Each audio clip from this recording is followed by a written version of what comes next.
Something unbelievable is happening right now on the African continent, yet the rest of the world is pretending not to see it. But the truth is too big to hide, too loud to silence, and too powerful to stop.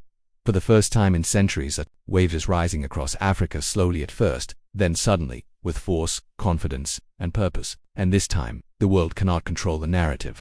For a long time, Africa's story was told by others, by people who didn't walk her soil, who didn't understand her heartbeat, who didn't care about her destiny. They spoke about Africa, with arrogance in their voices, pity in their words, and greed in their intentions. But something shifted. Africans began to tell their own stories, reclaim their truth, and speak their own future into existence. For decades, African farmers worked with tools that belonged in history books. Bent backs, blistered hands, sun-skin, yet food imports kept rising, and dependency deepened. It didn't make sense. How could a continent with the world's most fertile land depend on foreign food? How could millions of acres of rich African soil lie waiting while supermarket shelves were filled with imports? The farmers knew the answer. The people felt it.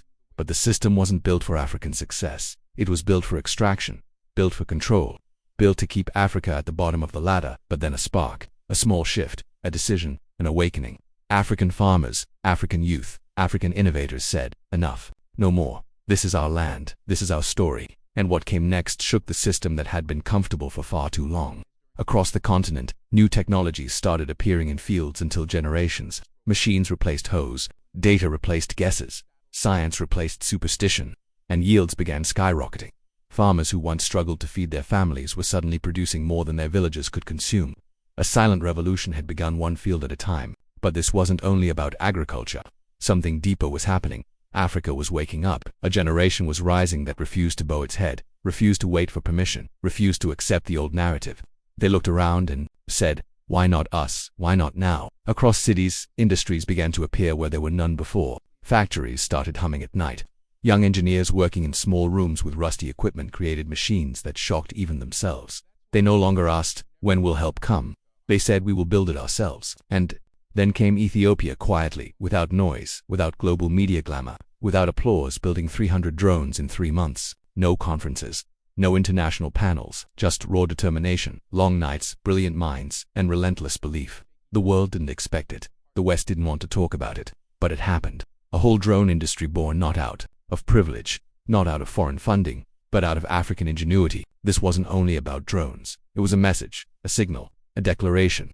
Africa was stepping into sectors the world never imagined it would touch: defense, aerospace, technology, manufacturing. These were supposed to be fields reserved for the powerful nations, but Africa walked in anyway.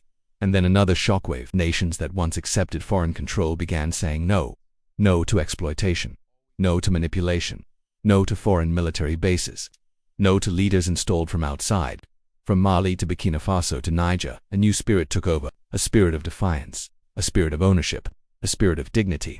Foreign powers who were once comfortable suddenly felt uneasy. The same governments that preached democracy were now panicking behind closed doors. Why? Because Africa was no longer listening. Africa was no longer begging. Africa was no longer waiting. And what scared them even more was that African youth, the continent's greatest power, were united. United in anger, united in hope, united in the belief that their destiny no longer belonged to anyone else. The youth who once dreamed of escaping now dreamed of building. The brain drain that once emptied the continent began slowing. Young Africans returned home to engineers, doctors, scientists, creators, because for the first time in a long time, the continent felt alive with possibility. But the biggest fear of the global powers was not Africa's rise. It was Africa's unity, Africa's awakening, Africa's understanding of its value. Because the truth they always knew but never wanted Africa to discover is simple. Africa is the center of the future. Africa holds the minerals of tomorrow. Africa holds the youth of tomorrow. Africa holds the food of tomorrow. Africa holds the data of tomorrow. Africa holds the power of tomorrow. And now Africa knows it. So the question is no longer, will Africa rise? The question is the world ready for an Africa that refuses to bow? Because the Africa we see today is not the Africa of yesterday, and the Africa of tomorrow. No one can stop it. No one can contain it. No one can silence it. But what truly shocked the world wasn't just Africa's rise. It was the speed of the rise. The world expected Africa to grow slowly, cautiously, silently. Instead, Africa began to evolve with lightning force. The continent jumped from outdated tools to cutting-edge technology in a single leap. It skipped decades of slow development and landed directly in the future. And here is the truth nobody wants to admit. Africa didn't follow the world's blueprint. Africa created its own. Across the continent, Once forgotten regions began transforming into innovation hubs. Villages that had no electricity 5 years ago suddenly had solar grids. Youth who once repaired bicycles were now assembling drones. Communities that depended on foreign NGOs were now exporting their own products. The shock wasn't in the technology, it was in the mindset. For the first time in generations, Africans began believing deeply, collectively, fearlessly, that they could build more, do more, become more. The continent was no longer asking, "Can we?" It was saying, "Who will stop us?" This shift terrified global powers, because they understood something Africa never fully realized until now.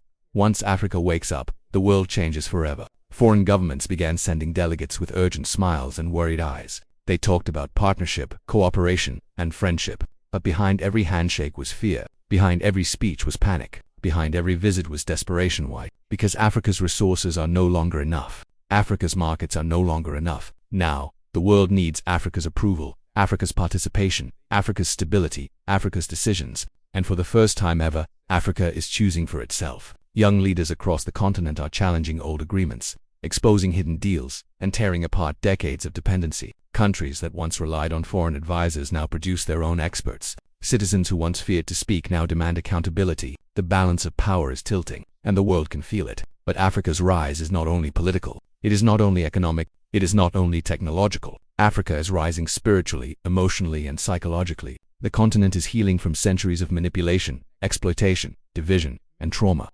And a healed Africa is the greatest fear of those who benefited from a broken one. Look around, the clues are everywhere. African currencies are strengthening. African infrastructures are expanding. African armies are modernizing. African universities are producing global experts. African companies are entering billion-dollar industries. African creatives are dominating global culture. African youth are refusing to accept limitations. The world once saw Africa as a market. Now it sees Africa as a competitor. And soon it will see Africa as a leader. But the most powerful force behind Africa's transformation is not government, not technology, not investment. It is the African people themselves. The mother who feeds a village from her small farm, the young man who builds a machine from scrap metal, the girl who studies at night under a streetlight, the entrepreneur who starts a business with nothing but courage, the mechanic who becomes an engineer, the teacher who refuses to give up on his students, the soldier who protects his land with dignity. These are the heroes of the new Africa, uncelebrated, unnoticed, unapologetic, but unstoppable. And the world is beginning to understand something it never expected. Africa doesn't need saving. Africa needs space to breathe. And when Africa breathes, Africa leads. This awakening is not temporary. This momentum is not accidental. This movement is not reversible. Africa is not rising. Africa has risen. And the world now has two choices. Respect Africa's new direction or get left behind by it. This is only the beginning. A new Africa is being shaped every day by the hands of its people, the dreams of its youth, and the courage of its nations. The world better be ready. This is Awakened Africa, and the story continues.